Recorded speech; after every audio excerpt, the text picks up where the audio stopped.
Assalamualaikum warahmatullahi wabarakatuh.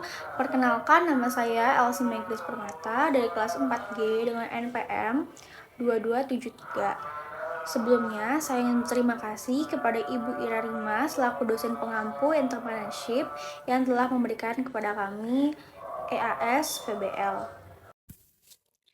Ini adalah produk yang akan saya jelaskan, yaitu dimsum mentai.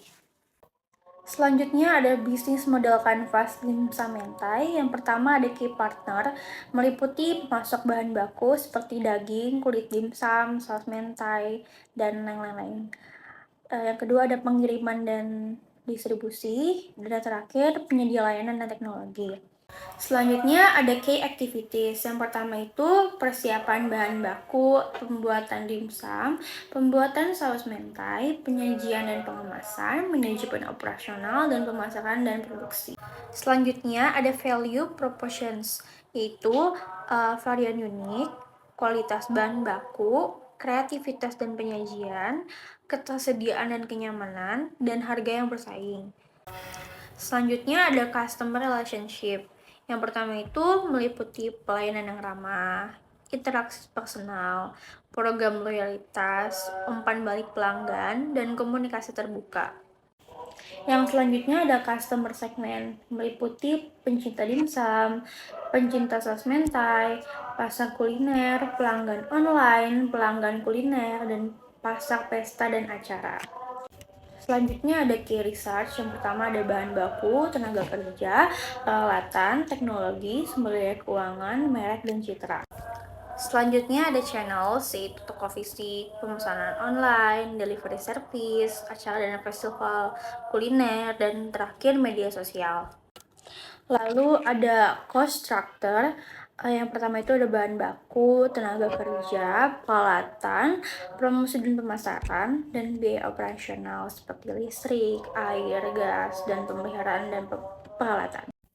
Selanjutnya ada revenue stream, meliputi penjualan langsung, pemesanan online, layanan pengiriman, program loyalitas, dan promosi dan sponsorship.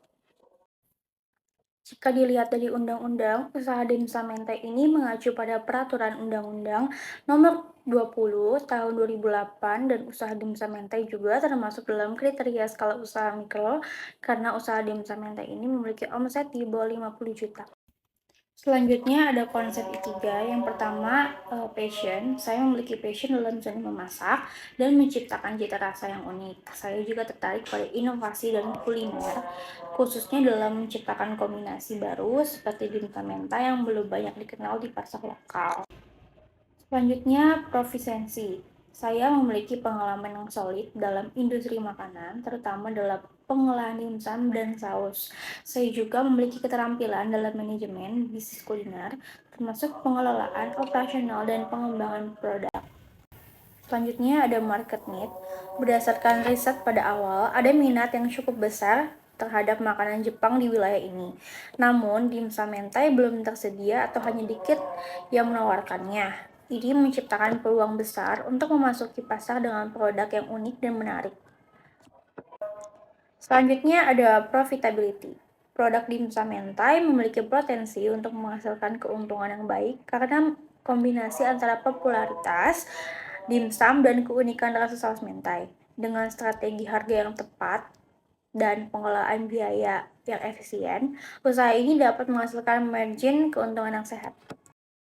Selanjutnya ada Five Force Porter. Five Force Porter membantu menganalisis kekuatan kompetitif dalam industri untuk menentukan strategi bisnis yang efektif. Five Force Porter meliputi persaingan dalam industri, yaitu industri dimsum mentai mungkin memiliki persaingan yang tinggi jika terdapat banyak restoran atau produsen yang menawarkan produk serupa.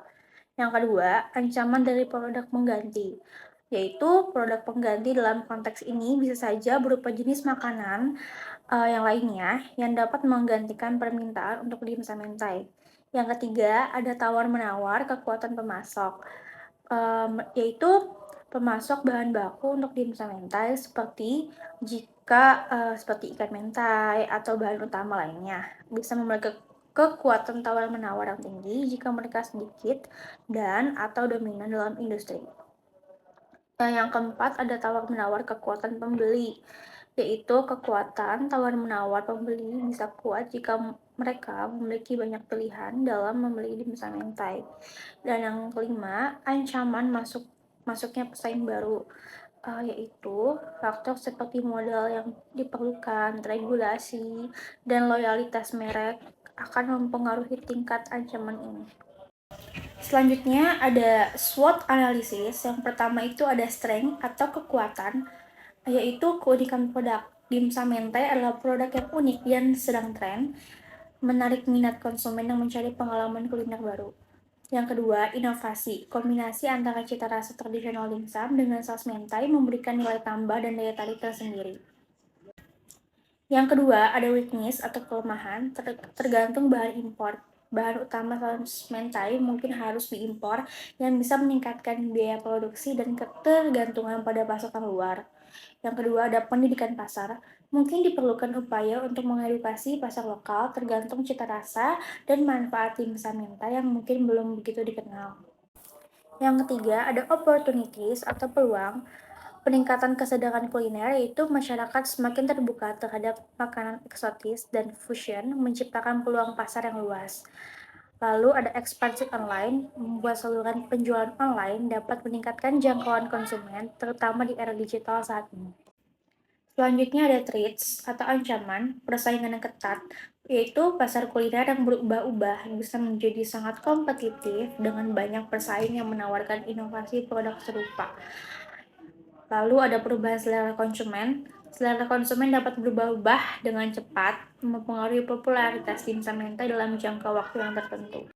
Jadi, dengan kesimpulannya, dengan integrasi konsep Ikigai, Five Force Porter, dan SWOT, dan model bisnis, dimsum mentai dapat memberikan pandangan yang komprehensif tentang keunggulan kompetitif dan tujuan bisnis, serta strategi untuk mencapai kesuksesan di pasar yang kompetitif. Sekian presentasi dari saya. Apabila ada kata yang salah dan kurang berkenan, tolong dimaafkan. Terima kasih.